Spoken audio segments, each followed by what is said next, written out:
Assalamualaikum warahmatullahi wabarakatuh.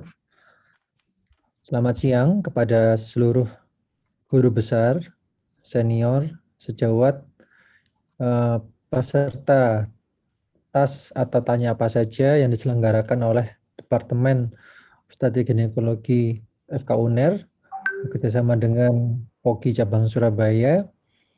Kita sampai pada seri tas yang ke-27 pada hari ini dengan topik teknik reproduksi berbantu, indikasi, syarat, dan kontraindikasi.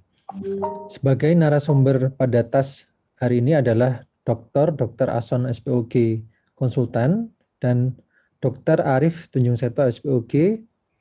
Beliau berdua merupakan staf dari Divisi Fertilitas, Endokrinologi, dan Reproduksi Departemen Obstetrik Ginekologi Fakultas Kedokteran Universitas Airlangga, dan sebagai moderator adalah Profesor Dr. Budi Santoso SPOG konsultan. Baik, sebelum kita mulai acara, kami persilahkan kepada Ketua Departemen, kepada Dr. Brahmana Askandar SPOG konsultan, kami persilahkan, Dok. Assalamualaikum warahmatullahi wabarakatuh. Selamat pagi. Yang saya hormati Profesor Dr. Budi Santoso selaku moderator pada pagi hari ini di tengah kesibukan beliau sebagai Dekan Fakultas Kedokteran UNER. Terima kasih banyak, Prof. Kemudian Dr. Ason Saadi dan Dr. Arif Tunjung Seto. Beliau bertiga ini pakar di bidang fertilitas, sehingga apapun dari para peserta bisa tanya, dimanfaatkan forum ini, karena forum ini menurut saya kesempatan emas kita bertanya apapun mengenai, bahasa awamnya bayi tabung, kita mengenalnya bayi tabung atau IVF. Jadi mudah-mudahan acara ini bermanfaat, menambah pengetahuan kita di tengah kondisi pandemi ini. Apapun kita tetap harus mengupgrade ilmu kita, mempertahankan kita agar tetap profesional. Dari saya demikian, mudah-mudahan kita selalu bertemu di acara setiap hari Rabu, tanya apa saja, minggu 28 dan seterusnya sampai 52 kali insya Allah. Terima kasih. Wassalamualaikum warahmatullahi wabarakatuh. Waalaikumsalam warahmatullahi wabarakatuh. Terima kasih Dr. Brahmana telah membuka acara. Berikutnya kami persilahkan kepada para peserta, sifatnya diskusi bebas. Apabila ada pertanyaan kepada narasumber ataupun moderator bisa dipertanyakan melalui kolom Q&A atau bisa raise hand untuk bisa bertanya secara langsung. Untuk berikutnya kami persilahkan kepada moderator, kepada Profesor Dr. Budi Santoso, SPOG Konsultan. Semoga, Prof. Baik, terima kasih Dr. Pandu, juga Dr. Brahmana.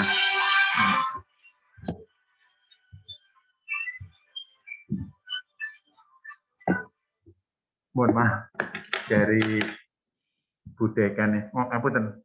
Nggih, Prof. Ngapunten, Prof. Saya masih mimpin acara, nanti saya nyebel nih, Prof. Mohon maaf. Mohon maaf dari budekannya FK UGM.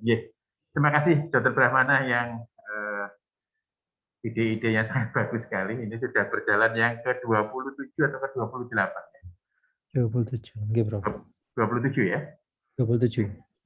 Topik kita hari ini adalah yang terkait dengan teknologi reproduksi berbantu atau assisted reproduction technology, dan biasanya diartikan kalau TRB itu selalu bayi tabung. Tetapi ada yang mengelompokkan bahwa TRB ini juga IUI atau inseminasi. Kami mohon izin dulu menyapa para guru besar yang hadir. Saya juga lihat Prof. Haryadi dan para peserta yang lainnya. Ada Dr. Eli ini. Dr. Eli, selamat datang. Kita berdiskusi dalam forum tanya apa saja ini. Nanti kita akan bisa sharing tentang pengalaman, atau mungkin ada informasi yang terbaru dari narasumber yang kebetulan pada pagi hari ini yang bertindak sebagai narasumber adalah Dr. Ason dan Dr. Arif Tunjung Seto. Jadi kita nanti bisa berdiskusi yang terkait dengan masalah bayi tabung, ataupun juga bagaimana tentang IUI, inseminasi intrauterine. Bayi tabung pertama kali lahir Louis Brown pada tanggal 25 Juli 1978. Jadi kira-kira 3 hari yang lalu, Louis Brown ini berusia 43 tahun. Dan Louis Brown ini walaupun lahir secara bayi tabung IVF, tetapi yang bersangkutan melahirkan anaknya secara kehamilan normal. Baik, sebagai pendahuluan saya persilakan Dr. Ahsan ataupun nanti Dr. Arif Tanjung Seto untuk memberikan prolog dulu. Tetapi mohon mungkin lebih diarahkan bagaimana sih meningkatkan peran SPOG yang lainnya bisa terlibat di dalam penanganan bayi tabung ini. Mungkin Dr. Ahsan terlebih dahulu. Baik, matur nuwun Prof. Budi Santoso. Terima kasih. Pertama-tama terima kasih semua kepada KSM, Dr. Brahmana, Dr. Pandu, selaku host di sini, Prof. Budi yang menyempatkan waktunya ini untuk memoderatori kegiatan siang hari ini, Dr. Seto, serta partisipan yang hadir, khususnya para guru besar, senior di departemen, serta teman-teman sejawat sekalian yang saya hormati. Baik, perbincangan kita sebetulnya tanya apa saja kali ini, monggo kita buka sharing, bukan berarti saya harus nanti yang lainnya, khususnya ada teman-teman yang dari FAIR nanti juga bisa bergabung di sini. Yang intinya perbincangan kita pada pagi hari ini adalah tentang assisted reproduksi berbantu ya. Jadi reproduksi berbantu ini ada dua sebetulnya, intinya kita menggunakan inseminasi atau in vitro fertilisasi. Jadi monggo pada kesempatan ini akan kita membuka luas sejawat-sejawat yang di daerah, Pak, kapan kalau kita melakukan inseminasi secara benar dan tepat atau ada kendala yang biasa sering terjadi, yang tidak bisa dikerjakan, dan khususnya bagaimana merujuk yang tepat seharusnya. Sering kenapa kita mengangkat tema ini, karena seringnya permasalahan yang ada dari daerah, pasien itu datang sendiri, padahal sudah dikelola oleh sejawat-sejawat yang di daerah, bertahun-tahun, akhirnya kalau menurut saya pasien ini escape, ya lolos, kemudian datang dengan tanpa membawa rujukan. Kalau kita ibaratkan di COVID itu dia datang ke tempat tanpa rujukan. Ini adalah sangat disayangkan. Alangkah baiknya kita mengelola pasien secara tepat dan benar, ini adalah sesuatu hikmah yang akan membantu pasien tersebut dalam mengelola infertilitasnya. Jadi monggo pada kesempatan ini kami buka, kita bersharing bersama. Ini ada Dr. Seto dan ada Prof. Bus juga, nanti mungkin akan berdiskusi kaitannya bagaimana kita melaksanakan IUI yang di daerah ataupun melaksanakan IVF yang mungkin yang sudah berkecimpung di IVF yang bisa hadir di sini, mau kita bersharing ataupun bagaimana kita memberikan informasi secara tepat dan benar dan merujuk secara tepat dan benar. Mungkin itu Prof. Bus yang bisa saya kemukakan untuk bisa membuka diskusi pada pagi hari ini. Matur nuwun. Baik, 1-2 kata mungkin dari Dr. Arif Tanjung Seto, mungkin hal apa yang baru tentang bayi tabung ini atau mungkin IUI? Ya, terima kasih Prof. Assalamualaikum warahmatullahi wabarakatuh. Terima kasih sebelumnya saya ucapkan kepada Kepala Departemen dan juga kepada moderator Prof. Budi yang berkesempatan untuk bisa hadir hari ini di acara Tanya Apa Saja. Jadi tadi bagus sudah dibuka oleh Prof. Budi tadi, salah satunya mengenai bagaimana peran SPOG baik di primer atau sekunder atau ya terutama di tersier untuk bisa memberikan layanan mengenai infertilitas. Jadi sebetulnya kalau secara sekilas ada yang mungkin nanti kalau saya sempat share, jadi ada strata penanganan infertilitas. Jadi ada strata primer atau level 1, kemudian strata sekunder, dan juga sampai terakhir tentunya strata tersier atau strata 3. Jadi kalau yang strata primer itu justru biasanya malah bisa dievaluasi atau screening di awal itu pada dilakukan oleh sejawat yang bahkan bisa dokter spesialis SPOG umum atau bahkan dokter umum, di mana salah satu kriterianya itu pada strata level 1 ini yaitu lama infertilitas kurang dari 24 bulan atau kurang dari 2 tahun. Kita tahu bersama bahwasanya batasan infertilitas ini yaitu suatu pasangan suami istri menikah kurang lebih 1 tahun dengan hubungan rutin, dalam arti hubungan frekuensi 2-3 kali dalam seminggu, dan juga tentunya tidak berniat untuk menunda, jadi tidak memakai KB atau yang lain. Jadi pada mereka yang masih lebih dari 1 tahun namun kurang dari 2 tahun atau 24 bulan, dan juga umur pasangannya ini kurang dari 30 tahun, dan tidak ada faktor patologis pada perempuan, yaitu pada pelvis atau pada organ laki-laki, dan riwayat pengobatannya kurang dari 4 bulan, maka sebetulnya ini masih bisa dievaluasi, minimal dilakukan screening dari teman sejawat bahkan yang dokter umum. Jadi dengan melakukan anamnesis, pemeriksaan fisik dasar, dan lain-lain. Syukur-syukur kalau ada laboratorium dasar bisa dilakukan interpretasi analisis sperma misalnya pada faktor laki-laki. Sedangkan pada level yang kedua, yaitu pada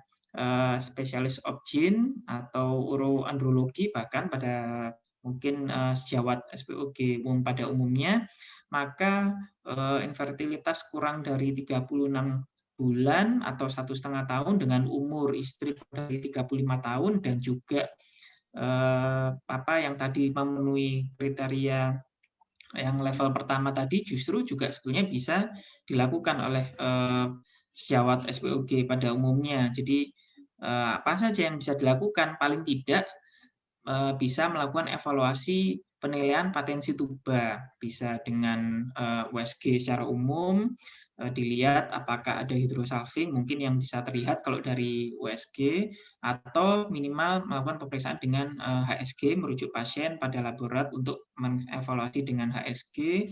Kemudian mengenai induksi ovulasi, endometriosis, dan lain-lain juga sebetulnya masih bisa dievaluasi oleh penanganan pada vaskes tingkat kedua, yaitu pada dilakukan oleh teman sejawat SPOG umum. Jadi yang ketiga baru kalau memang tidak memenuhi level 1 dan kedua, baru bisa dilakukan dirujuk pada level tersier apabila ada indikasi untuk penanganan lebih lanjut seperti bayi tabung. Mungkin sekian dulu, Prof. Terima kasih. Ada pertanyaan menarik dari Dr. Brahmana. Kapan PCOS diindikasikan untuk IVF jika tidak ada kelainan lain, jika tidak ada anomali-anomali yang lainnya? Dr. Ahsan mungkin? Baik, terima kasih ya. Kita membuka dengan PCOS dulu. Ini sebetulnya ahlinya Prof. Budi nih yang PCOS. Tidak lah, sama-sama. Jadi mungkin saya menceritakan dulu tentang PCOS ini ya. Sering di daerah kita mendapatkan kasus PCOS, namun sebetulnya kadang itu bukan PCOS. Namun jadi karena semua sejawat saya kira tahu ada 3, kalau saya mengelompokkan 3 kelompok parameter PCOS dari NIH, dari Rotterdam, dari AI atau IPCOS. Namun Rotterdam sendiri yang 2003 ini dibanding yang 2006 dan sebagainya, ini dia yang lebih muncul. Karena kita melakukan pemeriksaan ini sering kita kalau ngelihat orang gemuk, ya, orang gemuk kemudian gangguan haid udah PCOS ini. Ya. Namun ini yang sering kita lewat. Sering kita di daerah tidak menggunakan USG transvaginal, namun dengan adanya gangguan haid aja kita diagnosa suatu PCOS. Ini sangat hati-hati nomor 1. Jadi nomor 1 tegakkan diagnosis dulu. Mengenai pengelolaan, seandainya itu betul dari 2 dari 3 tadi, misalnya dari USG transvaginalnya menunjukkan PCOS dengan gangguan ovulasi atau gangguan menstruasi tadi yang kronis dan ada hiperandrogen, bahkan ada 3 ciri klasik ini, maka nomor 1 kita kaidah-kaidah kalau seandainya di daerah biasanya dia belum tersentuh oleh sejawat dari FAIR maupun pengelolaan yang sifatnya subspesialis. Kita sebetulnya nomor 1 saat ini dikatakan gaya hidup itu ditandani dulu, mungkin sejawat saya di daerah. Jadi sering cenderung gemuk. Apakah semua yang gemuk itu PCOS? 80%. Tadi pada PCOS itu dia yang gemuk itu terjadi PCOS. Namun hati-hati juga ada yang lean atau yang kurus. Ini pada PCOS. Nah, sebetulnya sering bertubrukan atau secara klinis, kita ini sering jarang memeriksa lab, tapi kondisi klinis bagaimana? Itu sebetulnya kita nanti mengoptimalkan dengan USG transvaginal, transabdominal pada kasus-kasus PCOS yang lean, itu sebetulnya visceral fat-nya itu lebih dominan tinggi. Nah, ini yang nanti yang kita ukur sebetulnya. Kenapa kadang orang kurus kok bisa dikasihin metformin? Kita kadang takut itu bahwa kalau metformin istilahnya obat pengurus gitu.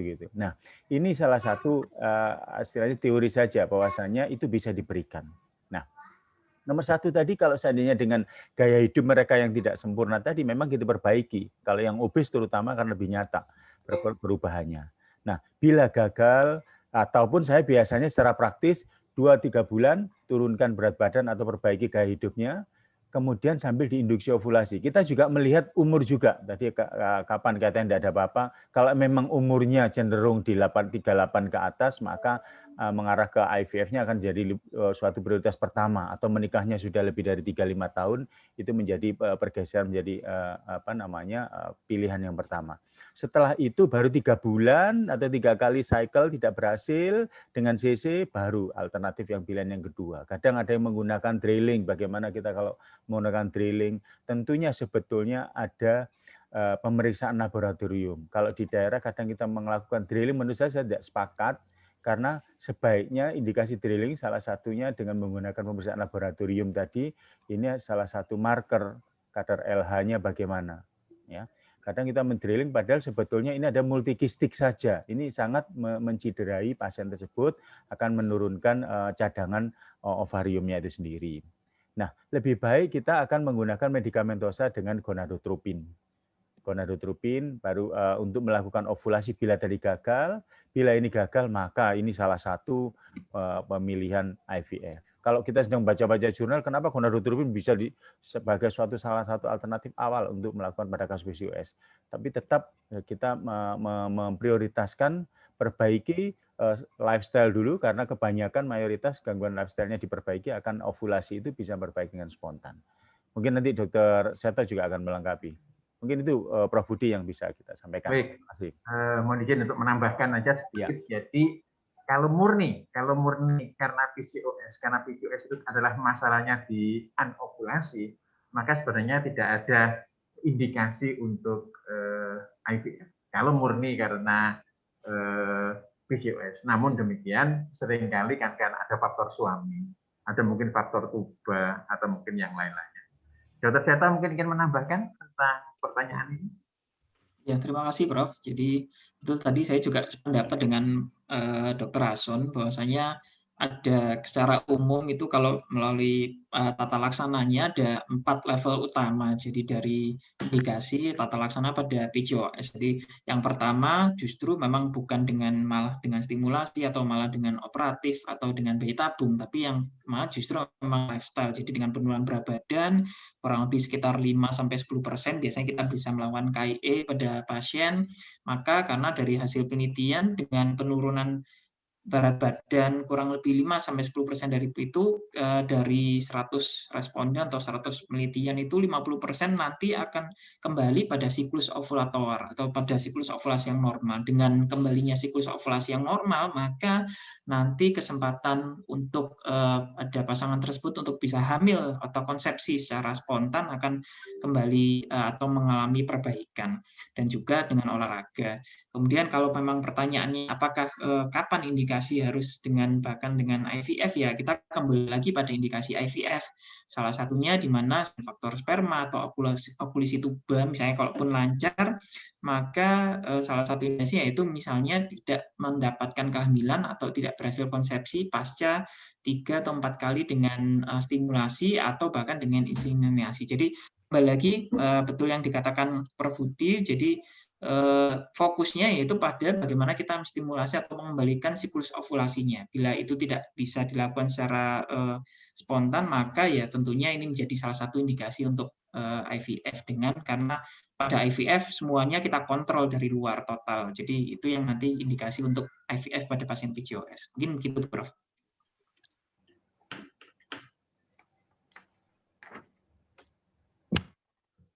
Baik, terima kasih Dr. Seto. Mas, ada pertanyaan lagi nih.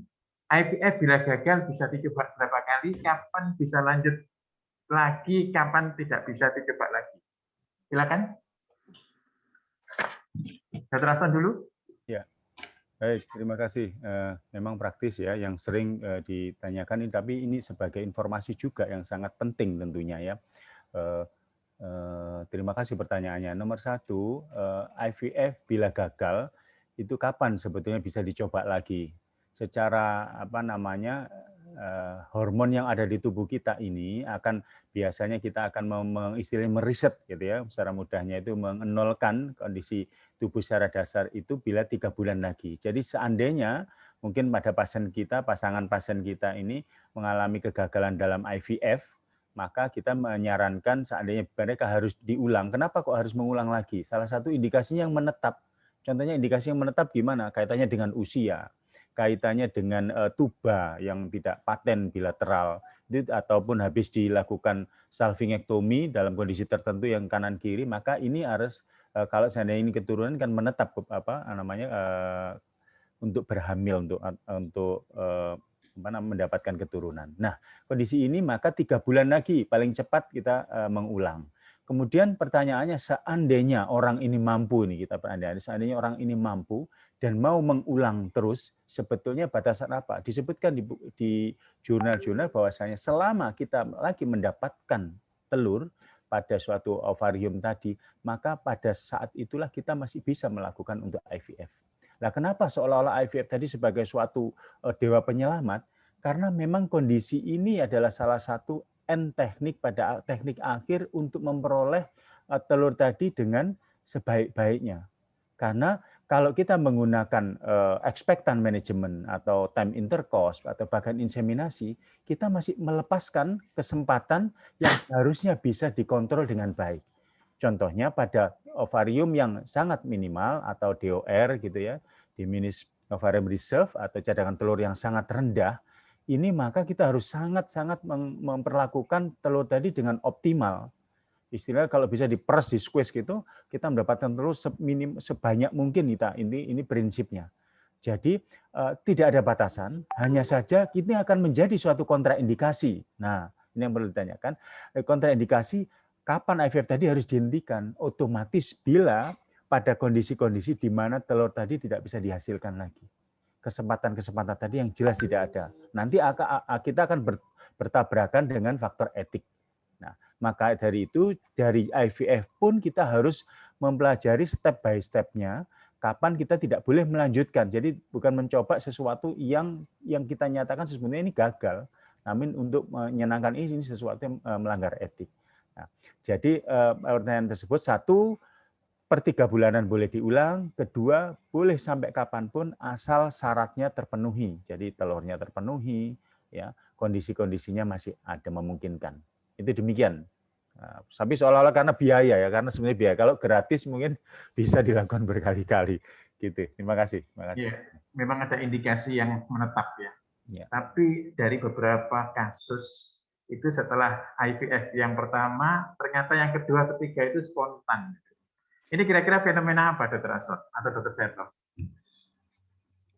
Ya. Nanti dengan suami yang sama loh ya, dengan suami yang sama. Suami yang sama.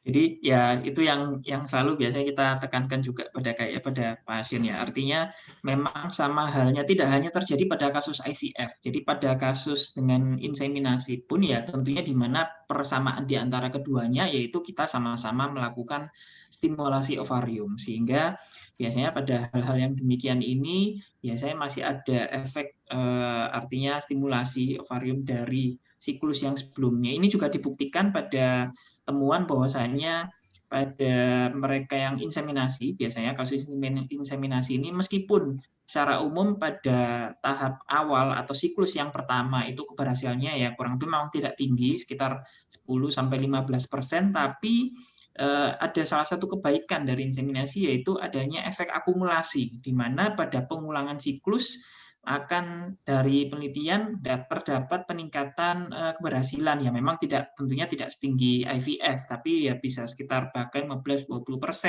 Oleh karena apa? Oleh karena masih ada efek akumulasi dari stimulasi ovarium pada siklus-siklus sebelumnya. Mungkin ini menjadi salah satu fenomena yang menjelaskan.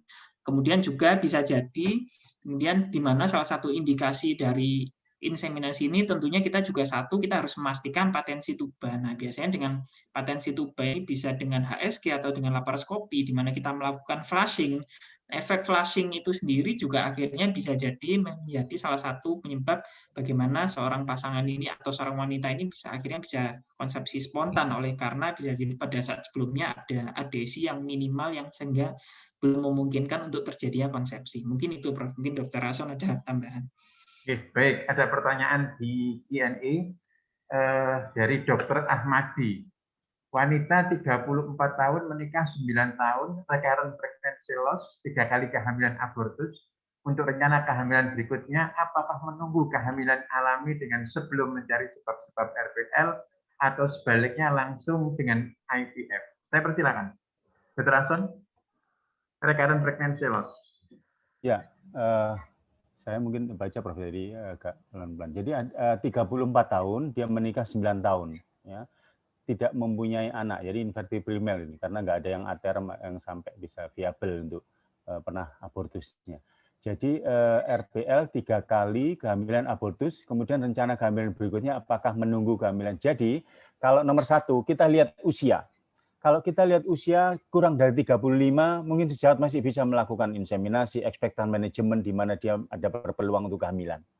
Nah, kemudian berbeda kalau kita ketemu di 40 tahun, maka ini indikasi salah satu untuk IVF. Salah satu indikasi IVF itu di atas usia 40 tahun karena terkait dengan cadangan ovarium. Kemudian yang kedua, dia menikah 9 tahun. Kalau kita pilah-pilah gitu ya. Kalau di atas 35 tahun IVF indikasi salah satunya demikian. Kemudian kalau RPL, apakah RPL indikasi IVF? Nah, ini yang berpikir 2-3 kali lipat. Nah, kalau RPL itu sendiri kita IVF itu kan kita memudahkan bagaimana dia terjadi kehamilan. Namun kalau seandainya faktor RPL-nya tidak hilangkan, ya percuma kita sudah membuang IVF-nya, sudah mahal, maka terjadi RPL lagi. Jadi pada kasus ini saya sarankan sebetulnya dengan bergerak cepat kita mengeksplorasi RPL-nya. Apa sebetulnya RPL yang bisa kita eksplorasi secara mudah. Kalau saya ambil singkatan, kita ini endokrin gitu ya. K itu kromosom. Kromosom, I gangguan imunologinya, dilihat kondisi-kondisinya. Kemudian T trombofili, jadi trombofili dieksplorasi. Ya. Kemudian A anatomi, kelainan anatominya apakah ada di USG transvaginal, volume ovariumnya, volume uterusnya, serviksnya ada. Kemudian infeksi, ya.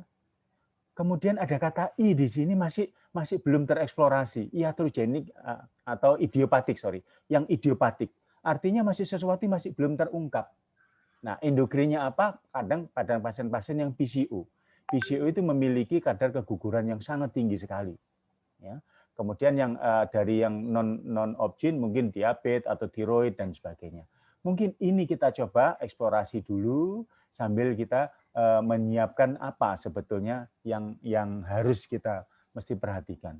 Yang sulit dari situ karena 60% kelainan kromosom tadi. Lah unggulnya kalau seandainya di IVF tanpa dilakukan PGD sebetulnya sama peluangnya dengan yang kehamilan yang normal tadi. Kalau kita melakukan di PGD pada IVF baru kita bisa menyingkirkan dampak embrio atau dampak faktor embrio yang menyebabkan keguguran tadi.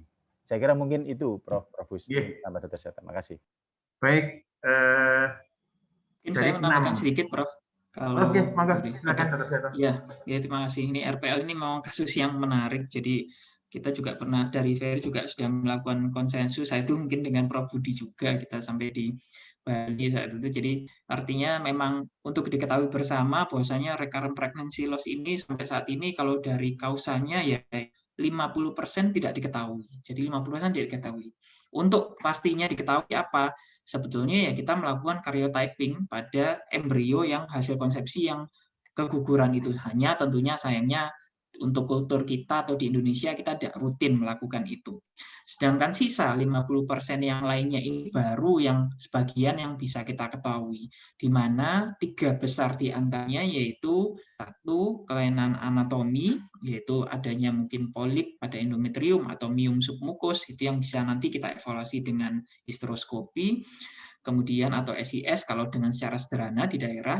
Yang kedua dari kelainan autoimun bisa dengan yang autoimun biasanya penyertanya, dan juga yang ketiga tentunya kelainan koagulopati. Jadi koagulopati nanti yang biasanya mungkin kalau Prof. Budi juga sangat berpengalaman pada pasien-pasiennya dengan ada defisiensi protein C atau protein S. Kemudian yang saat ini yang sedang naik daun ini vitamin D ini ya Prof. Jadi yang paling banyak ini yang mendasari hampir semua kelainan, bahkan di kanker bahkan, atau termasuk bahkan terbukti salah satu yang suportif untuk pencegahan COVID ini. Jadi vitamin D ini yang paling banyak, dan memang kalau diperiksa, kalau mungkin sejauh nanti juga meriksa, hampir semua masyarakat Indonesia ini defisiensi vitamin D. Kebanyakan kurang dari 30 ya minum. Jadi ini yang harus dievaluasi, dan mungkin sekalian mohon maaf titip pesan juga, di mana yang mitos yang banyak yang beredar tentunya, dan bahkan bukan hanya dokternya, pasiennya juga seringkali ya, mengenai infeksi, di mana infeksi tokso itu yang sangat selalu digaung-gaungkan, di mana sedikit-sedikit tidak jarang kita mendapatkan datang pasien sudah dengan hasil itu. Padahal sebetulnya kalau dari keseluruhan penyebab RPL, infeksi ini hanya 1-2% maksimal. Jadi sebetulnya tidak salah kita memeriksakan dengan infeksi seperti panel TORCH itu, tapi alangkah baiknya kita memeriksakan itu kalau 3 faktor yang lebih utama atau lebih besar peranannya tadi kita sudah evaluasi. Mungkin itu aja. Yes, baik. Jadi tentang recurrent pregnancy loss ini saya setuju dengan yang disampaikan Dr. Akson. Selama tidak ada indikasi yang lain, kita lebih concern untuk mengeksplorasi terlebih dahulu 6 faktor dari faktor-faktor penyebab dari recurrent pregnancy loss tersebut. Dan kalau faktor kromosom atau faktor genetik itu biasanya kurang dari 8 minggu. Dan kalau faktor anatomi itu biasanya jauh lebih besar lagi. Jadi itu mungkin sebagai sebagai penapisan ya, sebagai penapisan supaya semuanya tidak diperiksa. Satu hal yang seperti yang Dr. Seto tadi sampaikan, saya tidak tahu kok akhir-akhir ini banyak sekali defisiensi protein S dan D-dimer yang tinggi. Sehingga saya sering mohon maaf tanpa harus konsul ke hematolog, saya periksa sendiri dan saya suntiki sendiri dengan low weight molecular heparin. Memang rebutan sekarang, Lovenox habis, menggunakan DPT atau Arixtra. Ya, baik. Ini ada yang ditanyakan lewat room chat, ada yang ditanyakan lewat Q&A, nggak apa-apa, saya kiri kanan. Selanjutnya pertanyaan dari tentang AMH ini, Dr. Hari Paraton. Mohon maaf. Oke.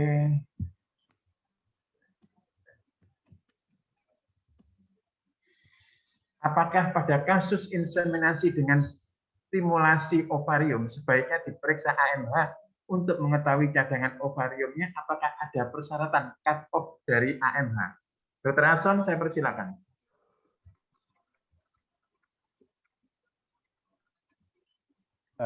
Jadi begini, matur nuwun, Dr. Hari ini sebetulnya menyampaikan untuk teman-teman yang lain pesannya.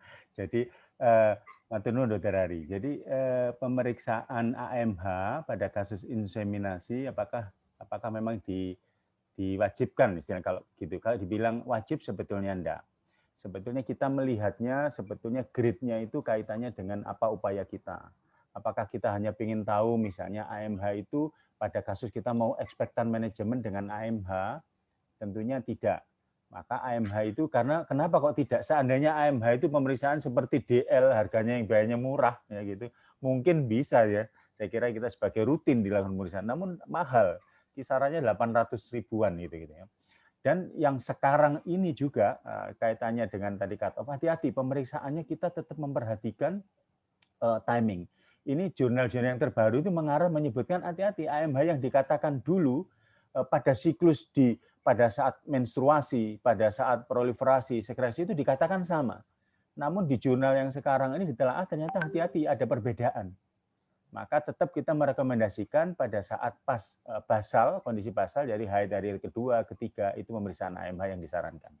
Nah, kenapa kok pada inseminasi terlalu mewah untuk dilakukan pemeriksaan? Walaupun boleh kita untuk mengetahui cadangan telurnya, namun bisa kita dibantu dengan pemeriksaan USG transvaginal. Jadi kalau seandainya USG transvaginal kita total pada saat hari menstruasi dari hari kedua, ketiga, kanan dan kiri lebih dari 5 atau lebih dari 8, maka sebetulnya kita beranggapan ini cukup. Ya, kita cukup. Namun hati-hati pada kasus-kasus yang kurang dari 8 atau 5. Ini yang mungkin kurang. Nah, kalau kurangnya dia ini berkaitan dengan usianya, maka ini harus sebagai salah satu yang sesuatu yang harus ditegakkan. Apakah betul ini? Contohnya di 30 sampai 35 gitu ya. Ternyata dia cuma mendapat telur 3. Kok kanan kiri kok 3 dan apalagi samar misalnya. Maka ini seyogyanya AMH perlu diperiksakan. Pada kondisi yang mendapatkan AMH 1 atau kurang dari 1 pada kondisi demikian, maka tugas kita sebagai SPOG wajib ini kita mengupayakan si pasien tersebut segera mendapatkan istilahnya rescue atau pertolongan emergensi. Ini IVF jawabnya justru. Kita akan meloncat ke sana. Sehingga penyelamatan pada kasus-kasus demikian, ini peran AMH akan sangat dibutuhkan. Jadi namun pada kondisi yang kita melihat antral follicle count pada waktu haid awal, maka mungkin AMH dapat dinomor 2-kan, 3-kan, apalagi di usia muda. Mungkin demikian yang bisa. Ya, cut off-nya berapa? Kurang lebih di atas 1,4, mungkin yang paling tinggi nanti 3,4. Biasanya lebih dari 3,6 ke atas atau 4,5, maka kemungkinan dianggap suatu PCO akan tinggi. Jadi salah satu marker PCO yang muda, mungkin ini salah satunya dengan AMH ini juga bisa dipakai sebagai marker. Demikian, Prof. Bus. Baik, salah satu keuntungan PCOS itu walaupun usianya 42 tahun, kadang-kadang AMH-nya masih tinggi. Oke. Baik, Dr. Seta mau menambahkan tentang pertanyaan ini? Ya, terima kasih. Mungkin sedikit aja, Prof. Jadi ya tentunya sekali lagi kita tidak rutin memeriksakan ini, betul, Dr. Setuju dengan Dr. Ason bahwasanya terlalu mewah, apalagi misalnya hanya untuk inseminasi. Tapi ya kembali lagi kita screening di awal, apakah pasien tersebut punya atau ada risiko penurunan cadangan ovarium, apakah itu usia yang tua di atas 40 tahapan atau dengan riwayat operasi panggul, terutama endometrioma yang bilateral, apalagi yang riwayat misalnya dilakukan tindakan baik histektomi, apalagi kalau sampai pengangkatan ovarium dengan ovarektomi. Nah, itu yang biasanya nanti akan kita evaluasi. Jadi artinya tentunya tidak rutin. Mungkin itu aja, Prof. Oke, Dr. Ason, Dr. Seto, beberapa kasus sekarang kok banyak ya. Usia 32 tahun, 28 tahun, tapi AMH-nya 0,8, 0,9. Bahkan kemarin saya dapatkan dari Kendari itu 0,6. Apa kira-kira faktor penyebabnya ini? IVF pun mungkin perlu teknik khusus ini. Disimpan dulu embrionya baru kalau sudah banyak dilakukan penanaman. Yang pertanyaan saya, kenapa pada usia-usia muda saat ini banyak AMH-nya yang 0, sekian? Terima kasih. Iya, Prof. Memang betul nih. Dalam minggu ini aja saya ada 2 ini pasien yang ikut bayi tabung. Jadi nomor 1 kalau mungkin sejawat yang ada sebetulnya history taking ini sangat penting pada pasien. Rata-rata pada pasien yang demikian ini saya menanyakan langsung mungkin ibu berapa bersaudara, terutama yang perempuan. Nah, ini cirinya mereka yang khasnya itu mendapatkan anak tidak langsung. 1. Ya, dengan usia antara 25-35, itu demikian. Yang kedua, dengan pemeriksaan fisik kita melihat USG transvaginalnya dengan antrafolikel yang sangat rendah, kurang dari 5 bahkan.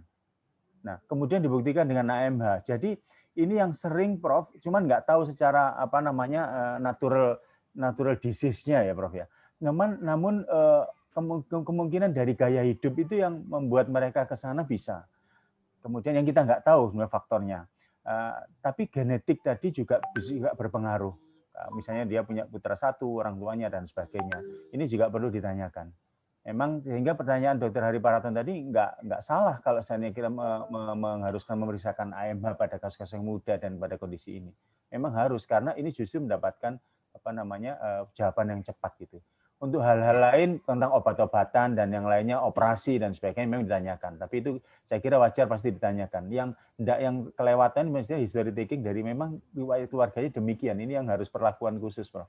Yang dinyatakan Prof tadi saya sepakat betul memang, Prof. Harus dikumpulkan dulu telur embrionya kemudian kita tanam, meningkatkan peluang keberhasilan, Prof. Baik. Kalau kita mendapatkan satu pasien dengan mengatakan bahwa, Dok, saya tidak bisa haid kalau saya dikasih, mohon maaf menyebutkan nama, progestin dan estrogen, itu saya sudah sedih itu. Ini pasti AMH-nya rendah. Saya tidak bisa dikasih, saya tidak bisa main kalau tidak dikasih pil KB. Pasti ini sudah faktor ovariumnya. AMH-nya hampir pasti rendah, walaupun usianya masih muda. Dikatakan beberapa sumber mengatakan karena faktor autoimun. Wallahu a'lam.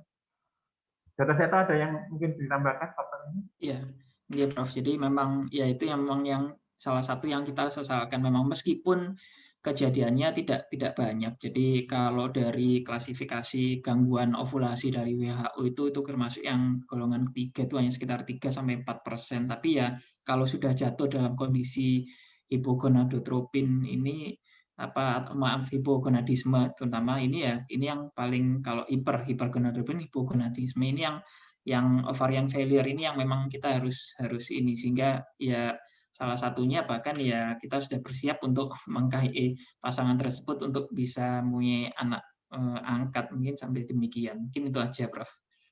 Yeah. Jadi Baik. ovarium. Pertanyaan berikutnya dari Dr. Ami.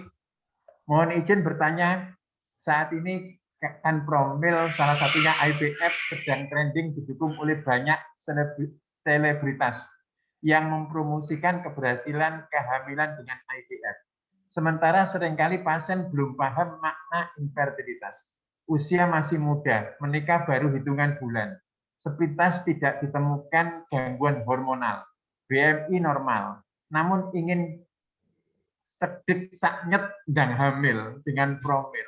Salah satunya dengan promil termasuk IVF. Pripun Dok yang terbaik untuk pasien-pasien begini? Kita tetap melakukan work up nopo pripun. Dr. Anson dulu.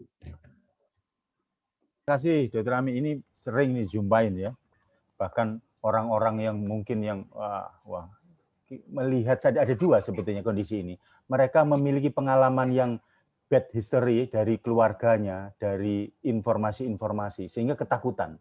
Kayak corona gitu ya, ada yang babi itu takut kehabisan apa belanja kemana kemari gitu ya. Yang kedua, memang dia mau cepat yang dikatakan saknyet tadi. Nah, sebetulnya bagaimana peran SPOG tadi, ini khususnya kalau di daerah dan sebagainya. Di sentral pun, di tingkat tersier pun kami sering melakukan di KIE dulu. Jadi kita ini namanya nanti kontraindikasi yang bertabrakan dengan etik. Ya, kita tidak mengajarkan pada kondisi yang masih memenuhi syarat dengan expectant management, kita harus perlakukan expectant management.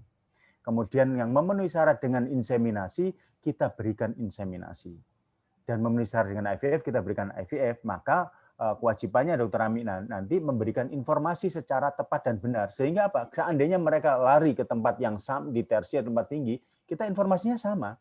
Ibu masih berpeluang dengan expectant management loh. Ya, kalau tadi ditanyakan apakah boleh di walk up untuk infertilitas dasar, masih baru 1 tahun langsung dia, umur masih muda langsung. Nah, ini makanya kita wajib meluruskan informasi tersebut. Jadi ada kelompok yang unexplained infertility. Jadi normal salurannya, ovariumnya normal, spermanya normal. Kita memberikan informasi pada unexplained infertility ada 2 tahapan. Bisa diberikan langsung ke inseminasi atau IVF, tapi ada koridor-koridornya, ada rambu-rambunya. Bila kita akan melakukan inseminasi, bila usianya masih muda. Kalau udah 40 tahun, boleh lari ke IVF. Namun kalau muda, maka ditawarkan untuk inseminasi. Bila inseminasi sampai minimal 3-4 kali gagal, Ibu, monggo dilarikan ke IVF. Namun kalau demikian masih tetap, ya silakan. Itu namun kewajiban kita yang berikan informasi dengan sepengetahuan dan kemampuan kita sudah kita sampaikan. Ini yang sangat kita junjung etik ini tadi. Terima kasih. Baik, terima kasih. Jawabannya hati nurani ya. Hati nurani. Jadi untuk tidak gampang-gampang IVF ya, karena itu merupakan satu final effort, usaha akhir. Kalau itu senjata itu diberikan di awal, nanti orang stres. Toh tidak selalu berhasil ya. Jadi saya sepakat dengan Dr. Anson, kalau bisa sesuai dengan indikasi, dicoba dulu yang masih memungkinkan atas indikasi-indikasi. Datang pasien menikah katakanlah 8 bulan, tetapi kedua tubuhnya sudah tidak ada karena KIT, ya sudah IVF. Jadi tergantung indikasinya. Saya pikir Dr. Seto bisa menjawab pertanyaan berikutnya, karena banyak pertanyaan, kebetulan juga yang partisipannya mencapai 200, alhamdulillah. Dari Dr. Ferry Santoso, selamat siang Dok, izin bertanya, pada PCOS yang dilakukan induksi ovulasi, baik CC atau letrozol, sering kita dapatkan folikel berkembang baik, tetapi ketebalan endometrium kurang optimal, kurang dari 8 mm. Apa saja yang bisa kita lakukan untuk meningkatkan ketebalan endometrium? Terima kasih. Dr. Seto?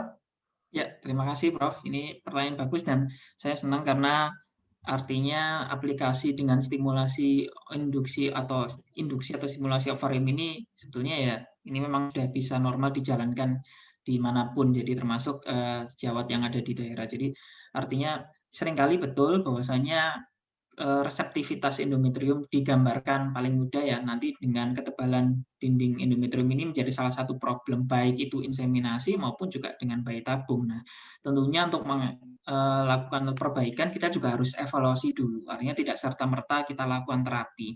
Awal kita evaluasi dulu kira-kira apa yang ada atau gangguan apa yang bisa terjadi atau risiko apa yang bisa terjadi pada pasien tersebut.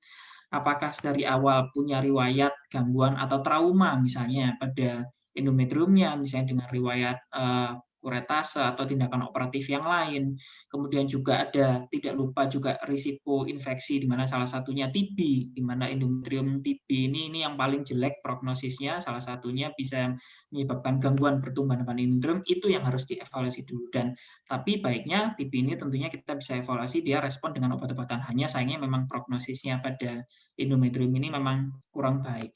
Nah, setelah faktor-faktor risiko itu kita evaluasi atau bisa diterminasi, ataupun juga bahkan tidak lupa misalnya kita tidak ada salahnya juga kita bisa lihat dengan evaluasi dengan histeroskopi, dengan endoskopi. Kita lihat apakah ada daerah-daerah atau area yang fibrosis, atau bahkan tidak jarang, kadang sekali dua kali kita temukan ada gangguan anatomi. Jadi pada kavum uteri yang itu tentunya juga akan mengganggu perkembangan dari endometrium.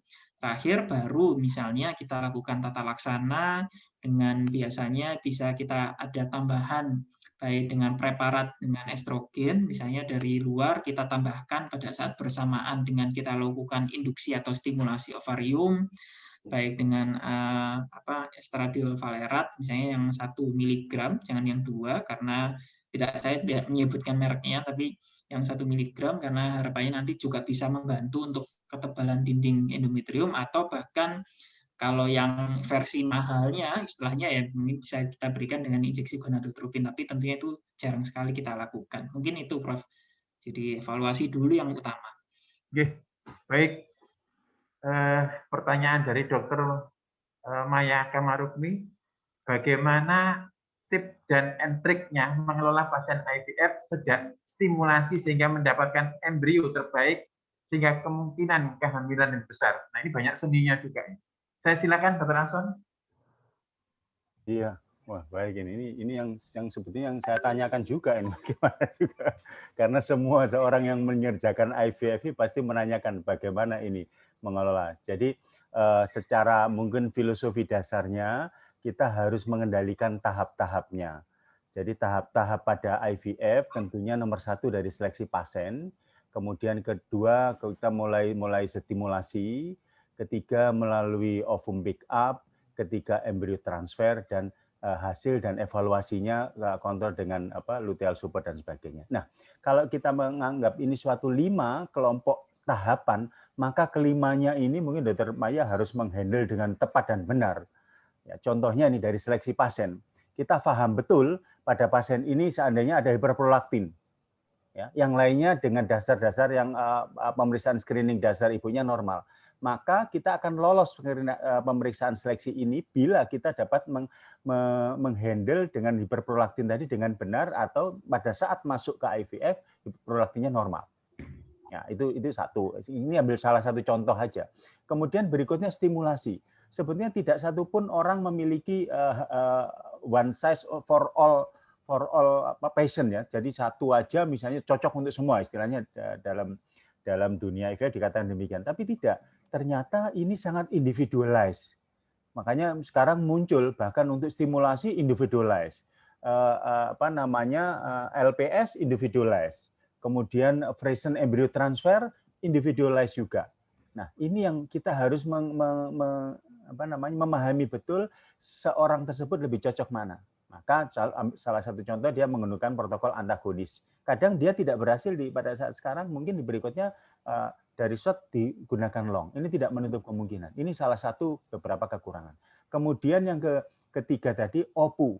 Jangan dikira OPU tidak memberikan efek, oh gampang aja tinggal ngambil. Ternyata dengan OPU yang tidak baik, maka dampak dari OPU ini akan mengganggu implantasi. Maka sekarang di 2004 hingga 2006 ini diskusi antara fresh sama frozen itu akan bergeser. Yang frozen akan lebih tinggi dibanding dengan fresh. Jadi kalau ada klinik yang sebetulnya freshnya masih angka keberhasilannya lebih tinggi, ini sebetulnya perlu dipertanyakan. Ya, harusnya frozen ini yang akan lebih tinggi, bisa melebihi yang fresh tadi. Itu terkait dengan nanti kita menentukan ET-nya, embrio transfernya. Dari embrio transfernya sendiri itu sangat tergantung pada saat meletakkan tekniknya. Ada perdarahan yang muncul dari dalam kavum uteri ini kegagalannya juga akan meningkat. Nah, dan yang terakhir dari dampak setelahnya kaitannya dengan OHSS atau luteal support atau yang dihadirkan pada pasien tersebut ini akan mempengaruhi. Jadi tahap demi tahap itu seperti perjalanan gerbong rel kereta api gitu. Dan ini ditentukan juga dari awal juga. Kalau kita mengalami kesalahan di awal, ini merupakan satu tabungan yang menumpuk di belakang. Sehingga tidak menutup kemungkinan seandainya berhasil, namun dia akan aborsi, itu juga akan tinggi. Maka dari itu keberhasilan dari IVF, walaupun dilakukan itu endometrial receptive array, jadi embrio yang bagus, kemudian endometriumnya dicek secara gen dengan adekuat, itu masih keberhasilannya tidak lebih dari 70. Disebutkan demikian dari literatur. Sehingga artinya apa? Beberapa hal yang masih belum diketahui masih banyak juga.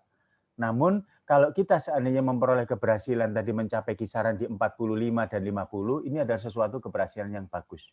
Belum lagi kita menghandling laboratoriumnya lagi, Dr. Maya. Jadi cukup banyak dan cukup pelik sekali kalau kita memperhatikan satu persatu. Dan jangan lupa berdoa, saya kira. Nanti Gusti Allah yang menolong semua kita ini. Oke. Terima kasih ya. Baik, supaya waktunya cukup ini karena banyak pertanyaan juga. Ini dari Dr. Dani Talia.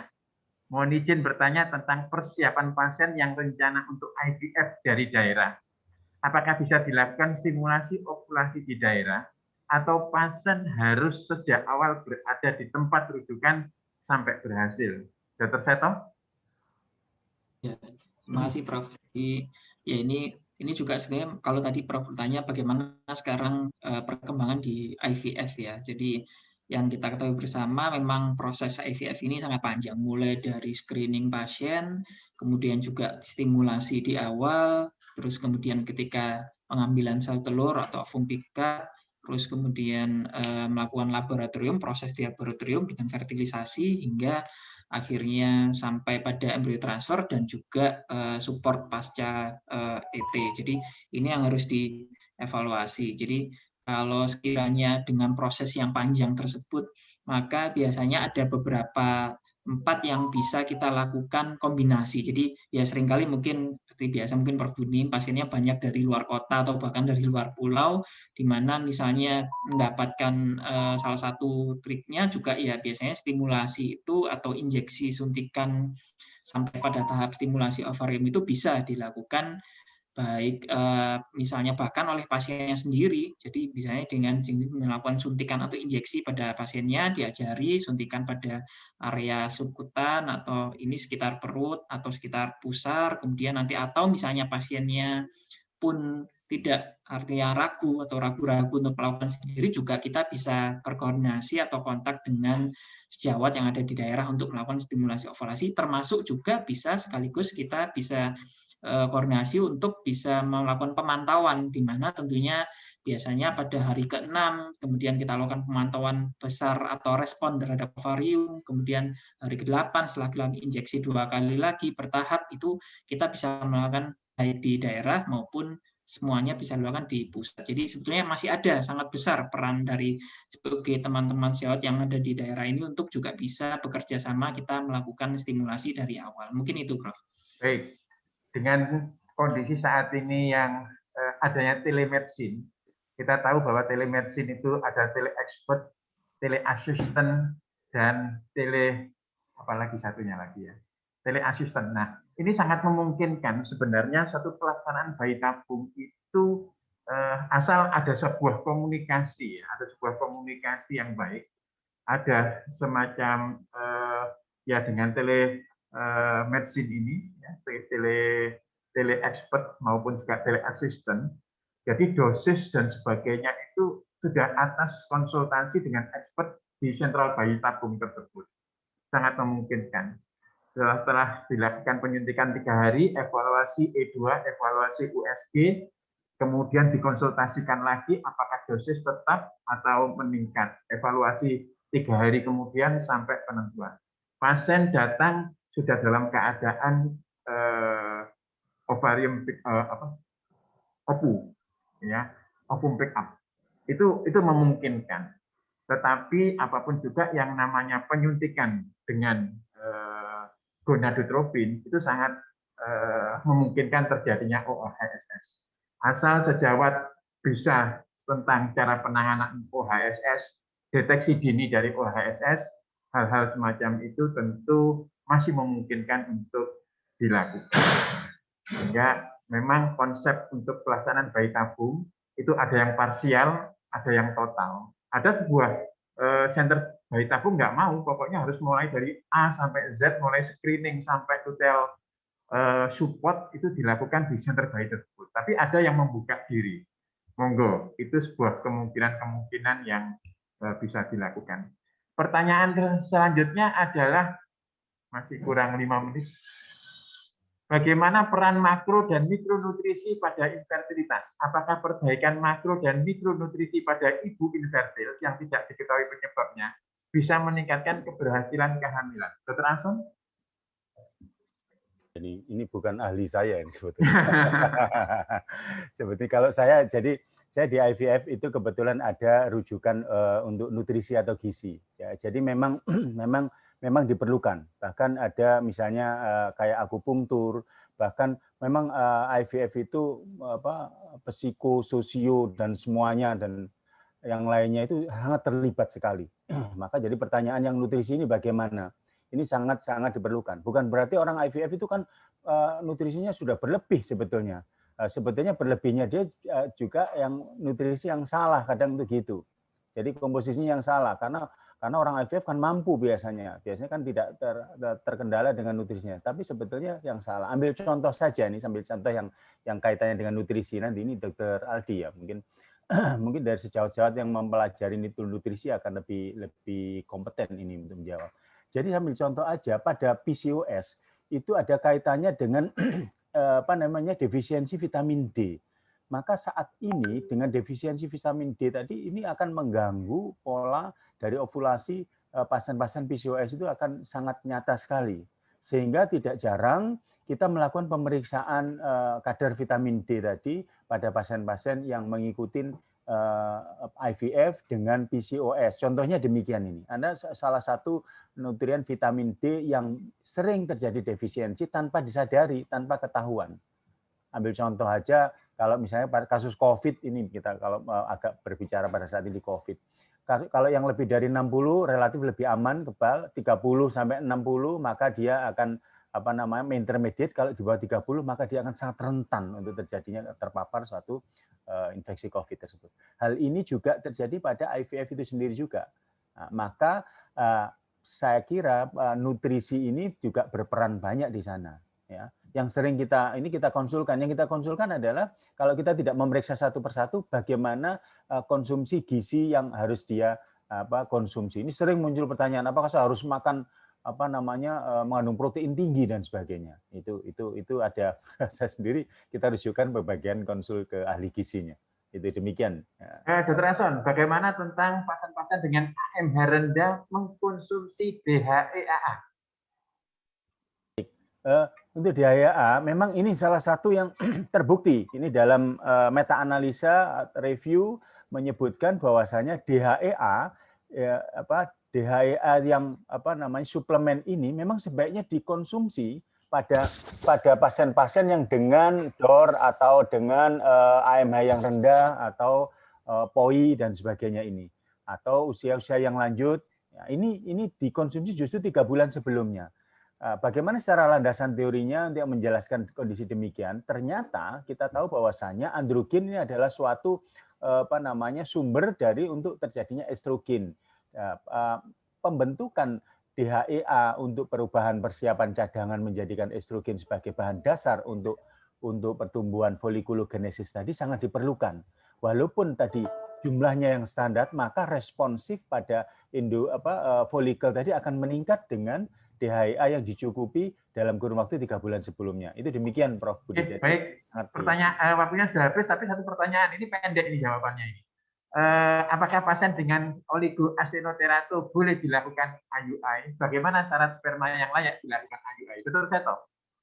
Ya, terima kasih. Mungkin saya singkat aja, Prof. Jadi salah satu indikasi inseminasi itu justru memang yaitu adanya gangguan atau sperma. Jadi gangguan kelainan atau kekurangan sperma ini menjadi salah satu. Kenapa? Karena prinsip inseminasi itu justru kita membypass jalan mulai dari vagina, asam vaginanya, lendir serviks, kemudian cavum uteri, hingga kita bisa menempatkan sperma-sperma yang tentunya bahkan sudah diseleksi dengan motil untuk kita tempatkan di dekat atau di muara tuba, sehingga tentunya lebih mudah untuk terjadinya proses fertilisasi. Nah, namun tentunya ada batasan-batasan dari batasan sperma itu untuk bisa kita lakukan inseminasi. Secara umum yang kita tahu memang ada 3 besar, yaitu yang kita lihat dari analisis sperma, yaitu dari konsentrasinya, motilitas maupun morfologinya. Tapi yang utama paling mudah yaitu dari konsentrasinya, di mana dikatakan minimal sebetulnya di atas 10 juta kalau untuk bisa 10 juta per cc, jadi bukan per ejakulat ya. Jadi per cc itu untuk bisa dilakukan nanti preparasi sperma dan nanti kita lakukan inseminasi. Kalau misalnya jumlahnya sangat rendah sekali, ya justru itu menjadi salah satu kontraindikasi, baik itu mungkin indikasi langsung ke bayi tabung, dan atau misalnya nanti bisa kita konsulkan ke sejawat andrologi untuk dilakukan optimalisasi dulu. Mungkin itu, Prof. Ya, baik. Karena waktu sudah jam 11:03, syukur alhamdulillah hampir semua pertanyaan sudah kita bahas bersama, kita jawab. Tentu memang masalah penanganan infertilitas ini selain tentu update pengetahuan, tidak terlepas juga ada seni khusus masalah bayi tabung. Demikian pula juga IUI, cara masukkannya harus hati-hati supaya tidak melukai jalan lahir dan sebagainya. Demikian hasil 1 jam. Selama 1 jam ini kita berdiskusi bersama dalam forum tanya apa saja.